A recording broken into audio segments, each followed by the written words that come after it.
A few days ago, last week was it, we were at some event, and after the event, a youngster came to me outside and says, "Can I have 30 seconds of your time?"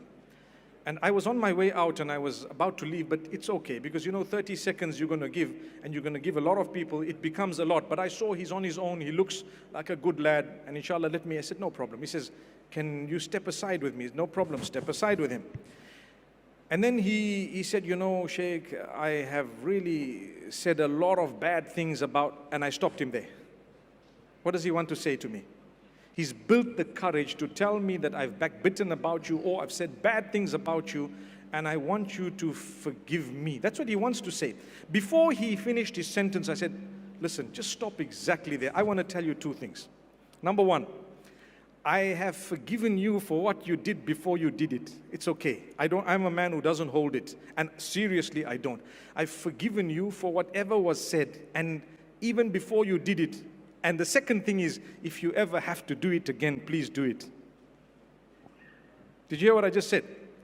If you ever have to do it again, please do it. Subhanallah. He must have looked at me and said, "This guy is being sarcastic." I said, "No, and I'm being serious.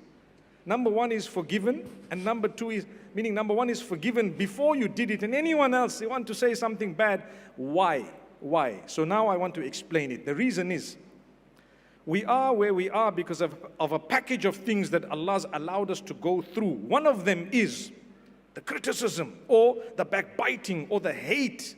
Without that hate and criticism and backbiting, you would not be where you are. If that's what got my boat floating, wow, let it be. It was Allah who floated the boat, not them. Do you get the point?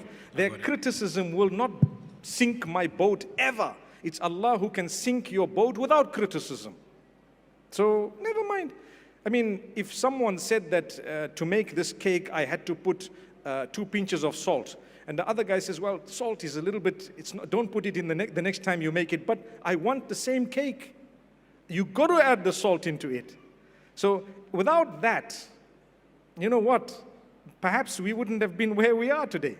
And we have to thank Allah. Not to say that I've arrived at the moon or anywhere, but alhamdulillah, it's part of life. You have to take it, and don't hold it against them. I mean, I know it's good you've raised this because it could be motivation for others.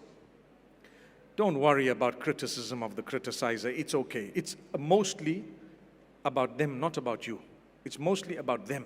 It's their insecurities, their misunderstandings, their issues, their problems, their lack of foresight sometimes. Maybe they don't think like you, whatever it might be. It's okay, fine.